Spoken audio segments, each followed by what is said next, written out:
Hello, Renfro's gardeners. It's getting to be late April 2021 now, and it's time to talk about the birds and the bees, a favorite subject of mine.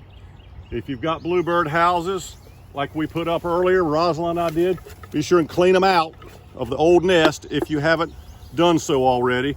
Let's walk down here and we're going to look at the one we put up. We got a little family living in it now.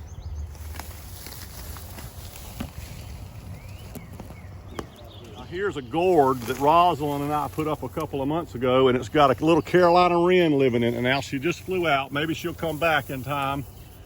They're great birds for eating bugs. They'll nest on your porch or in a little straw hat or anything.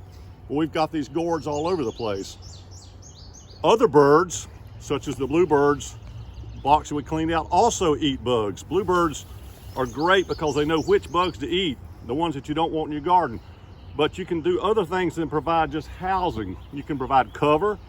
You can provide, for bluebirds, you can provide mealworms, which are either freeze-dried or live. You can provide these pellets that are high in fat, high in protein, that sort of simulates a worm. And certainly for the pollinators, besides just the bees here, you can plant mixtures of flower seeds that attract pollinators and attract hummingbirds, so that you don't have to use just your nectar, but you can naturally attract bluebirds, hummingbirds with the flowers. So plant something for the wildlife, plant something for the pollinators, the bluebirds, the wrens, give them housing, and enjoy the birds and the bees. See?